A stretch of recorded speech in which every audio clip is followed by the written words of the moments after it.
Hello friends, आज के इस वीडियो में हम प्रीवियस ईयर क्वेश्चंस जो कि जेएसएससी सीजीएल में पूछे जा चुके हैं, वैसे मैथमेटिक्स के प्रीवियस ईयर क्वेश्चंस को देखेंगे। तो यह वीडियो आपके लिए काफ़ी महत्वपूर्ण होने वाला है, क्योंकि हम इस वीडियो में शॉर्ट ट्रिक्स और कॉन्सेप्ट दोनों की मदद से क्वेश्चन को जल्दी सॉल्व करने का प्रयास करेंगे और आपको समझाएंगे कि किस प्रकार से क्वेश्चन एग्जामिनेशन में जल्दी सॉल्व किए जाते हैं और अटेम्प्ट किए जाते हैं। तो यह वीडियो आपके लिए काफ़ी महत्वपूर्ण होगा, तो इसीलिए वीडियो को अंत तक देखिए और कुछ नया सीखिए। तो चलिए वीडियो को शुरुआत करते हैं। तो देख सकते हैं आप, पहला प्रश्न है, यदि 672 रुपये को 5:3 में विभाजित किया जाता है तो बड़ा भाग क्या होगा। 5:3 में विभाजित किया जाता है 672 को। जब भी किसी संख्या को रेशियो में विभाजित किया जाता है तो सबसे पहले क्या करना है, आपको उन रेशियो को जोड़ लेना है। तो कितना हो जाएगा 8, और उससे डिवाइड कर देना है इसको। तो डिवाइड कीजिएगा तो कितना आएगा इसका आंसर। डिवाइड करने पर आपका आएगा इसका 672 को 8 से डिवाइड कीजिएगा तो 84 आ जाएगा। तो 84 आ जाएगा। तो यहाँ पे बड़ा भाग पूछ रहा है, तो बड़ा भाग क्या हो जाएगा, 5 होगा। ऑब्वियसली 5 बड़ा है, 3 छोटा है, तो छोटा भाग पूछता तो 3 हो जाता। तो बड़ा भाग पूछा है तो 5 को 84 से इंटू कर दीजिएगा तो कितना आ जाएगा 420। तो 420 कौन से ऑप्शन में है, बी ऑप्शन में। तो इसका राइट आंसर क्या हो जाएगा 420। तो कैसे बनाना है आपको, यहाँ पे दिया गया है रेशियो, अनुपात में किसी भी संख्या को विभाजित करना रहेगा। जैसे कि 10 को 2:2 में विभाजित करना है, तो इसको 4 से डिवाइड कर देंगे, और किसी संख्या का पूछेगा तो 10/4 × 2 निकल जाएगा। इस प्रकार से आप विभाजित करने के लिए सीख गए, अगर आपको अनुपात दिया गया हो और किसी संख्या को विभाजित करना हो। यहाँ पे बड़ा भाग पूछा था इसीलिए हमने 5 से इंटू किया, छोटा भाग पूछता तो हमने 3 से इंटू करके उसे निकालते। तो आप पहला क्वेश्चन कमोवेश समझ गए हैं। तो चलिए अगले प्रश्न की ओर बढ़ते हैं। तो अगला प्रश्न को देखते हैं। 220 मीटर लंबी एक ट्रेन है। ट्रेन की लंबाई दिया गया है कितना, 220 मीटर। तो सबसे पहले अगर आप एग्जामिनेशन में जल्दी सोल्व करना चाहते हैं तो जो डाटा दिया गया है उसको ध्यान में रखिएगा। और 280 मीटर प्लेटफॉर्म है, 280 मीटर प्लेटफॉर्म है, 220 मीटर ट्रेन की लंबाई है, और प्लेटफॉर्म को पार करने में 20 सेकेंड का समय लेती है। तो ट्रेन की गति यानी कि स्पीड पूछ रहा है। एक प्लेटफॉर्म है, एक मान लेते एक प्लेटफॉर्म है, वो 280 मीटर का प्लेटफॉर्म है। एक ट्रेन है, उसकी लंबाई 220 मीटर है। तो ये इस प्लेटफॉर्म को पार करने में उसे कितना टाइम लगेगा। जब भी इस तरह का प्रश्न है थोड़ा सा सेंस लगाइएगा तो आपको कहीं दिक्कत नहीं होगा। ट्रेन जब पास करेगी तो यहाँ से पास करेगी, तो यहाँ से पहले तो वे प्लेटफॉर्म की लंबाई को तय करेगी, उसके बाद उसे यहाँ पर निकलते रहेगी तो उसको अपना लंबाई भी तय करना होगा। जो 220 मीटर है उसको भी वो कवर करेगी, यानी कि 280 प्लस 220 मीटर इतना कवर करना पड़ेगा ट्रेन को। तो कितना हो जाएगा 500 मीटर उसको कवर करना है। तो यहाँ तक समझ गए कि कितना कवर करना है। तो ट्रेन को कुल 500 मीटर कवर करना है, उसका खुद का डिस्टेंस और प्लेटफॉर्म का डिस्टेंस दोनों मिला के 500 मीटर कवर करना है। तो यहाँ पे देखिएगा कि किलोमीटर प्रति घंटा में आंसर पूछा जा रहा है, और यहाँ पे मीटर और सेकेंड में दिया गया है, तो ये ध्यान में रखिएगा। तो उसके लिए कोई दिक्कत नहीं है। स्पीड इक्वल टू क्या होता है, डिस्टेंस बाई टाइम। तो डिस्टेंस आपका निकल गया है, कितना डिस्टेंस कवर करना है उसको, 500 मीटर कवर करना है। तो 500 मीटर है तो इसको 1000 से डिवाइड कर देंगे तो ये किलोमीटर में चेंज हो जाएगा। और टाइम दिया हुआ है 20 सेकेंड, उसको 60 से डिवाइड कर देंगे तो मिनट में चेंज हो जाएगा। फिर से 60 से डिवाइड कर देंगे तो ये आवर में चेंज हो जाएगा। आप इसका कैलकुलेशन कर लीजिएगा, ये लगभग निकल के 90 किलोमीटर पर आवर आएगा। तो 90 किलोमीटर पर आवर कौन सा ऑप्शन है, तो ऑप्शन ए है। तो इसका राइट आंसर क्या हो जाएगा, ए, 90 किलोमीटर प्रति घंटा। तो ये काफ़ी आसान प्रश्न था, बस यहाँ पे एक ट्रिक लगाना था कि आप कितना ट्रेन को कितना कवर करना है। तो इस तरह के प्रश्नों में आप ध्यान रखिएगा कि प्लेटफॉर्म के डिस्टेंस को तो कवर करेगा ही, साथ ही उसके खुद को भी डिस्टेंस, खुद की लंबाई को भी कवर करना होता है। इसीलिए आप यहाँ पे जोड़ेंगे, एडिंग करेंगे, प्लेटफॉर्म और ट्रेन की लंबाई दोनों एडिंग हुए। उसके बाद तो कोई ज़्यादा टफ चीज़ नहीं रहा, उसके बाद आसानी से बन सकता था। तो चलिए अगले प्रश्न की ओर बढ़ते हैं। अगला प्रश्न है, ए का 30% इक्वल टू है बी का 0.25 इक्वल टू है सी का 1/5। तो कुछ नहीं करना, ए का इंटू हो जाएगा 30/100, बी का कितना है 0.25, तो 25/100 लिख सकते हैं, और सी का कितना है 1/5 है। ठीक है, यही तो है। तो 100 से इंटू कर देते हैं तो नीचे वाला सब हट जाएगा, तो 30A हो जाएगा। सब में 100 से इंटू कर दिए, ठीक है। बी में क्या हो जाएगा 25B हो जाएगा, सी में क्या हो जाएगा ऊपर 100/5 हो जाएगा, तो 5 ये 20 हो जाएगा। तो यहाँ पे आप देख रहे हैं 30A 25B और 20C है, तो ये और कट जाएगा, 5 से फिर काट के निकाल दीजिए तो 6 हो जाएगा, 5 हो जाएगा और 4 हो जाएगा, तो क्या हो जाएगा 6A 5B और 4C, इतना हो गया। इसके बाद भी कॉन्सेप्ट है, तो कॉन्सेप्ट क्या है, जब आप ए का रेशियो निकाल रहे होंगे, जैसे कि ए का रेशियो निकल रहा है तो आप ए को मूंद देंगे, ढक लेंगे ए को और ये दोनों को इंटू करेंगे, 5 हो जा 20, तो 20 हो गया, ए का रेशियो निकल गया। अब बी का रेशियो निकालना है तो बी को ढक देंगे और 6 और 4 को इंटू करेंगे, तो 6 हो जा 24, तो ये हो गया। अब सी का निकालना है तो सी को ढक देंगे और 6 और 5 को इंटू करेंगे, 6 बचे 30, तो ये 2 से तीनों कट जाएगा, तो 10 12 और 15, ये आपको ऑप्शन में दिख रहा होगा। तो कौन से ऑप्शन में है ये, फर्स्ट ऑप्शन में है, 10 12 15, तो इसका राइट आंसर क्या हो जाएगा ए। तो आपको समझ में आ गया होगा। नहीं समझ में आता है कोई भी प्रश्न में, अगर आपको कहीं भी दिक्कत है तो कमेंट सेक्शन में ज़रूर बताइए, हम उसको अगली वीडियो में सॉल्व करने का प्रयास करेंगे और इजी वे में समझाने का प्रयास करेंगे। अगला प्रश्न आप देख सकते हैं। अगला प्रश्न है, यदि एक फुटकर व्यापारी ने 40.60 रुपये में एक वस्तु बेचकर 16% लाभ कमाया था, तो उस वस्तु का लागत मूल्य क्या है। लागत मूल्य पूछ रहा है जिसमें कि 16% वो लाभ कमाता है, 40.60 रुपया में बेचता है तो 16% लाभ कमाता है। तो अब यहाँ पे देखिए कि 40.60 इतना रुपया में वो बेच के 16% लाभ कमा रहा है। तो आप सोच रहे हैं किसी चीज़ में लाभ कमा रहा है तो उसका जो खरीदा होगा जो लागत मूल्य होगा 40 से कम होगा क्योंकि 16% माइनस है, नहीं तो 40 से काफ़ी कम जा सकता है, अंदर जा सकता है। तो यहाँ पे देखिए कि आप ऑप्शन से ही बना सकते हैं। यहाँ पे 45 तो होगा नहीं, 50 तो होगा नहीं, और 40.7 है, 16% कम होगा तो 40 भी नहीं होगा। तो एक ही ऑप्शन आपका बचता है ए।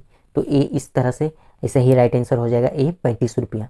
तो इस तरह से आप देख सकते हैं कि 35 रुपया हो जाएगा। 35 रुपया में आप 16% बढ़ाइएगा तो 35 रुपया का 10% कितना हो जाएगा 3.5, और 5% लगभग उसका आधा हो जाएगा 3.5 का, तो लगभग 40.60 आपको निकल कर आएगा 35 का, अगर 16% इसमें ऐड किया जाएगा।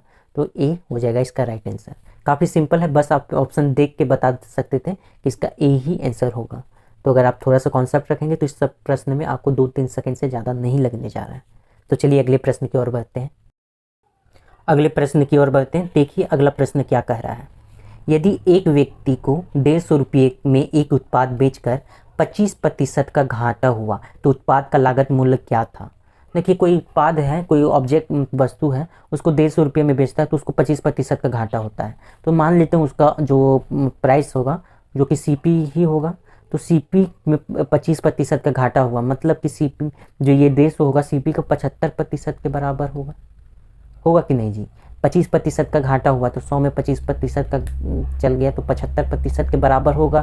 सीपी का 75% के बराबर होगा 150, तो सीपी इस तरह से निकल जाएगा इंटू 100 बटा 75। सिंपल है, 10 सेकेंड का क्वेश्चन है। आप देखिए 25 को 4 से करेंगे, इसको 3 से करेंगे, 3 5 50 हो जाएगा, यानी कि 200 हो जाएगा। तो 200 कौन सा ऑप्शन है, सी ऑप्शन है। तो इसका राइट आंसर हो जाएगा सी 200। तो काफ़ी सिंपल प्रश्न है, आप इसमें 10-15 सेकेंड में आसानी से बना सकते थे, कोई इसमें बड़ा इशू नहीं है। तो ये प्रश्न आपको आई थिंक सभी को समझ में आ गया होगा। नहीं समझ में आया होगा तो आप कमेंट सेक्शन में पूछ सकते हैं। तो अगला प्रश्न देख सकते हैं। एक गोलाकार मैदान का क्षेत्रफल 38.5 वर्ग मीटर है। एक रस्सी की प्रति मीटर लागत 5 रुपये है। इसकी सीमा पर बार लगाने में कितना लागत आएगा। कोई प्रश्न में दम नहीं है, अगर आप ध्यान से देखिए। आपको एक सर्कुलर यानी कि गोलाकार मैदान का एरिया दिया गया है। क्या दिया गया है, क्षेत्रफल यानी कि एरिया दिया गया है। वो कितना दिया गया है 38.5 वर्ग मीटर यानी कि मीटर स्क्वायर दिया गया है। और आपको इसके चारों ओर एक रस्सी लगाना है, यानी कि इसके पेरीमीटर में या फिर सरकमफेरेंस जो भी बोल ले, सरकमफेरेंस में निकालना है आपको। सरकमफेरेंस निकालना और उसको 5 से इंटू कर देना है, क्योंकि पर मीटर का रेट कितना लागत आ रहा है 5 रुपये आ रहा है। तो एरिया क्या होता है पहले आपको पता होना चाहिए कि एरिया होता है पाई आर स्क्वायर, सरकमफेरेंस होता है 2 पाई आर। क्या होता है 2 पाई आर। तो ये होता है, तो एरिया निकाल सकते हैं। पाई आर स्क्वायर इक्वल टू कितना दिया हुआ है 38.5। तो पाई आर इक्वल टू पाई का वैल्यू सभी को पता होना चाहिए कि पाई का वैल्यू कितना होता है, 22/60 होता है। तो 38.5 पाई का वैल्यू 22 और इंटू में 7 हो जाएगा। तो आप ये देखिएगा तो 12.25 के बराबर आ जाएगा, 12.25 के बराबर ये आ जाएगा अगर आप कैलकुलेट कर लेते हैं तो। तो इसमें रूट है तो रूट लगेगा, तो ये रूट लगेगा तो ये 3.5 के बराबर आ जाएगा। तो आर का वैल्यू क्या निकल के आ गया, 3.5। तो 3.5 आर का वैल्यू निकल के आ गया। अब इसको इरेज कर देते हैं। तो आर का वैल्यू 3.5 निकल के आ गया है। और यहाँ पे आपको बताएं थे कि सरकमफ्रेंस निकालना है, तो सरकमफ्रेंस का कितना होता है फॉर्मूला 2 पाई आर। तो 2 22/60 इंटू 3.5, यहाँ पे आप आसानी से निकाल सकते हैं, 0.5 हो जाएगा। तो 2 इंटू 22 इंटू 0.5 कितना हो जाएगा, देख लीजिए कितना हो जाएगा, सॉल्व कीजिए इसको। तो कैलकुलेट तो आप आसानी से कर सकते हैं। तो और 0.5 कट जाएगा क्योंकि 0.5 इक्वल टू होता है 1/2, तो बच गया 22। और 1 मीटर का कितना लागत है, 5 रुपया लागत है। इसको 5 से इंटू कर दीजिएगा, 22 को 5 से इंटू कीजिएगा तो कितना हो जाएगा 110। तो 110 रुपया लगेगा। तो ऑप्शन में देखिए 110 किस में, डी में। तो इसका राइट आंसर क्या हो जाएगा, डी 110। तो थोड़ा सा लॉन्ग पड़ रहा है, ये सब प्रश्न में आपको 1 मिनट तक लग जाएगा, 1 मिनट तक लग जाएगा। इसीलिए इसको तुरंत माइंड में स्ट्राइक होना चाहिए कि जल्दी से जल्दी आप इसको सोल्व कर पाए। ज्योमेट्री का क्वेश्चन में शॉर्ट ट्रिक बहुत ही कम लगता है, आपको वहाँ पे कॉन्सेप्ट ही काम आएगा। तो इस तरह के फॉर्मूला आपको पता होना चाहिए और कॉन्सेप्ट होना चाहिए कि बनाने का तरीका आपको पता होना चाहिए। बाकी ये क्वेश्चन में दम नहीं होता है, बस थोड़ा सा टाइम टेकिंग हो जाता है। अगला प्रश्न आप देख सकते हैं, 40 मीटर लंबाई वाले एक आयत, यानी कि रेक्टेंगल का बात कर रहा है, एक आयत जो कि 40 मीटर लंबाई वाले एक आयत है को 50 मीटर लंबे बीकन, यानी कि डायगोनल का बात कर रहा है। कुछ नहीं है, देखिए यहाँ पे बता दिया गया है 40 मीटर ये है और यहाँ पे डायगोनल का बात किया गया है 50 मीटर है। द्वारा विभाजित किया जाता है तो प्रत्येक भाग का क्षेत्रफल होगा, मतलब एक भाग का आपको क्षेत्रफल बताना है। तो ये 40 है, ये 50 है, तो ये कितना हो जाएगा 30 हो जाएगा, पाइथागोरस थ्योरम। तो ये देखिए ट्रिपलेट तो बन ही रहा है, 30 40 50 आपको पता होना चाहिए कि ट्रिपलेट बन रहा है। तो अब ये रेक्टेंगल का एरिया कितना होता है, रेक्टेंगल का एरिया होता है 40 लेंथ इंटू ब्रेथ, लंबाई इंटू चौड़ाई होता है। तो यहाँ पे 1200 आ जा रहा है, ये तो पूरा का एरिया हो गया, ये पूरा कंप्लीट का एरिया हो गया। तो किसी एक का पूछ रहा है तो इसको बाई 2 कर देंगे तो 600 आ जाएगा। तो यानी कि ऑप्शन सी इसका राइट आंसर हो जाएगा। इस प्रश्न को आप एक तरह से और बना सकते थे, यहाँ पे जो 40 मीटर दिया गया है और यहाँ पे 50 मीटर दिया गया है, तो यहाँ पे ये निकल जाएगा 30 मीटर। तो यहाँ पे आप रेक्टेंगल, तो इस एरिया इसका एरिया निकालना है तो रेक्टेंगल का फॉर्मूला लगा सकते हैं आप, half into base into height. तो यहाँ पे हाफ हो गया, बेस कितना हो जाएगा 30 मीटर, 30 हो गया, हाइट कितना हो जाएगा 40 मीटर, 40 मीटर। तो यहाँ से भी आप निकाल सकते थे, ये 20 हो जाता तो टोटल 600 हो जाता। सेम आंसर है, तो राइट आंसर क्या हो जाएगा सी 600 वर्ग मीटर। तो ये सिंपल प्रश्न था, बस आपको थोड़ा सा कॉन्सेप्ट होना चाहिए, बाकी ये बन जाता। अगला प्रश्न, साइकिल चलाने वाला व्यक्ति 750 मीटर की दूरी 2 मिनट 30 सेकंड में पूरा करता है, तो साइकिल चलाने वाले व्यक्ति का किलोमीटर प्रति घंटा, इस तरह का प्रश्न आ चुका है, इस तरह का प्रश्न आ चुका है। तो इस प्रश्न का सॉल्यूशन आप हमें कमेंट बॉक्स में बताइएगा कि कौन सा ऑप्शन इसका राइट होगा। कमेंट बॉक्स में आप जल्दी से बताइएगा कि इसका राइट आंसर क्या होगा। पॉज कीजिए, इसको सॉल्व कीजिए और कमेंट बॉक्स में बताइए। ये प्रश्न, इस तरह का प्रश्न बताया जा चुका है, इसलिए इसको आपको खुद से सॉल्व करना है। तो चलिए अगले प्रश्न की ओर बढ़ते हैं। अगला प्रश्न है, यदि एक वर्गाकार मैदान का क्षेत्रफल 196 दिया गया है, क्षेत्रफल यानी कि एरिया कितना दिया गया है, एक स्क्वायर का दिया गया है, स्क्वायर मीटर इतना दिया गया हुआ है। तो इस मैदान के चारों ओर लगाने वाले बार, ठीक इसी प्रकार का एक प्रश्न बनाया जा चुका है। 196 इसका एरिया है और इसके चारों तरफ लगाना है, तो यानी कि पेरीमीटर का बात किया जा रहा है। इसके 196 इसका एरिया दिया गया है, एरिया दिया गया, पहले आप पेरीमीटर निकालिए। तो एरिया क्या होता है, ए स्क्वायर होता है 196, तो ए इक्वल टू क्या हो जाएगा रूट 196। 196 किसका रूट है, किसका रूट है, तो 14 का रूट है। तो ए इक्वल टू हो गया। और 4a होता है, 4a होता है पेरीमीटर। ये नॉर्मल फार्मूला अगर आपको पता है तो कहीं दिक्कत नहीं आने जा रहा है। तो 4 इंटू 14 कितना हो जाएगा, 4 इंटू 14 ये बताना है, तो इसका राइट आंसर निकल जाएगा, कितना हो जाएगा 56। 4 इंटू 14, तो इसका राइट आंसर हो जाएगा सी 56 सेंटीमीटर। तो चलिए आगे बढ़ते हैं अगले प्रश्न की ओर। अगला प्रश्न है, समय और कार्य से एक कार्य को का 1/3 भाग, तो लिखते चलेंगे ए 1/3 भाग को कितना दिन में करता है, 5 दिन में करता है। तो उस कार्य को कितना दिन में करेगा, तो 5 × 3 हो जाएगा, तो 15 दिन में करेगा। फिर बी का बताया गया है, बी कार्य का 2/5 भाग, 2/5 भाग कितना दिन में करता है, 10 दिन में करता है। तो उस कार्य को कितना दिन में करेगा, 10 × 5 कर दीजिएगा 2, तो ये हो जाएगा 25। तो ये ए 15 दिन में करेगा और बी 25 दिन में करेगा। तो ए और बी दोनों मिलकर कितने दिनों में उस कार्य को करेंगे, तो काफ़ी सिंपल हो जा रहा है। ए 15 दिन और बी 25 दिन, तो यहाँ पे लिख देते हैं ए 15 दिन में कर रहा है, बी 25 दिन में कर रहा है। इस तरह के प्रश्न को आप एलसीएम के थ्रू निकालेंगे, 15 और 25। तो एलसीएम निकालने के लिए अगर नहीं जानते होंगे तो 25 सबसे बड़ा अंक है इसमें, तो 25 को आगे करते जाइए। 25 तो 15 के टेबल में 25 नहीं आता है, 50 15 के टेबल में नहीं आता है, 75 15 के टेबल में आ जाता है, तो ये 75 इसका एलसीएम हो जाएगा। तो यही टोटल यूनिट ऑफ वर्क हो जाएगा। तो 15 के टेबल में कितने बार में 75 आता है, 5 बार में। 25 के टेबल में कितने बार में, 3 बार में। तो ये जो निकल रहा है ये इन लोग का पर डे का वर्क होगा, पर डे का कार्य होगा। 5 यूनिट ए 1 दिन में करेगा, 3 यूनिट बी 1 दिन में करेगा। तो ये दोनों मिला के कितना हो जाएगा, 8 यूनिट। तो 8 यूनिट दोनों मिलकर 1 दिन में करते हैं। टोटल कितना करना है, 75 यूनिट। 75 यूनिट टोटल काम करना और 1 दिन में 8 यूनिट कर रहे हैं, तो कितना हो जाएगा, 8 9 72 हो जाता है। तो 72 और 72 में कितना बच रहा है, 3, तो 3 8, ये इतना दिन लगाएगा। तो इतना दिन ऑप्शन में है, हाँ, तो बी इसका राइट आंसर हो जाएगा। तो अगला प्रश्न है, 10% छूट देकर एक विक्रेता उत्पाद की बिक्री पर 20% लाभ कमाना चाहता है। लागत मूल्य के ऊपर उत्पाद का बिक्री मूल्य कितने प्रतिशत बढ़ाया जाना चाहिए। तो कुछ नहीं है, जैसे कि मान लेते हैं उसका क्रय मूल्य 100 है, वह कमाना कितना चाहता है, 20%, यानी कि 120 उस पर कमाना चाहता है, और 10% इसमें छूट देना चाहता है, छूट के बाद 120 कमाना चाहता है। मान लेते हैं x है, 10% छूट दे रहा है, यानी कि ये 90/100, इसका 90/100 किसके बराबर होगा, 120 के बराबर होगा। तो यहाँ पे x का वैल्यू निकाल लीजिए, 100/90, तो ये कितना का हो जाएगा, वो 133.33 आएगा। तो x इक्वल टू क्या हो जाएगा, 133.33।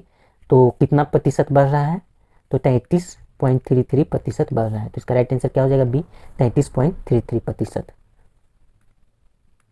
अगला प्रश्न है, 4 का पावर दिया गया है 3.5 और रेशियो है तो डिवाइड में कर सकते हैं। 2 का पावर 5 दिया गया है, तो 3.5 को पहले आप तोड़ दीजिए। 3.5 तो 5 को हटाइएगा तो 10 हो जाएगा, तो 7/2 हो जाएगा। तो 7/2 लिख सकते हैं, 4 का पावर 7/2 का पावर 5, तो /2 है तो यानी कि रूट होगा। तो 4 का रूट कितना हो जाएगा, /2 है, आप ध्यान से देखिए, /2 है तो क्या हो जाएगा, √4 का पावर 7/2 का पावर 5, तो √4 कितना हो जाएगा, 2 का पावर 2 हो जाएगा, 2 का पावर 5, तो 2 का पावर 7 - 5 यानी कि 2 का पावर 2 निकल के आएगा 4। तो ऊपर हो जाएगा 4:1, इसका राइट आंसर हो जाएगा। तो इसका क्या हो जाएगा, बी राइट आंसर हो जाएगा। अगला प्रश्न है, 7 के प्रथम 20 गुणकों का औसत निकालिए। तो 7 का प्रथम 20 क्या होगा, 7 14 21 ऐसे करके 20 टर्म तक जाएगा। तो पहले तो आपको इसका एडिंग जानना होगा और इसको जोड़ देंगे, ऊपर में जोड़ देंगे और उसको 20 से डिवाइड कर देंगे तो एवरेज निकल जाएगा, औसत निकल जाएगा।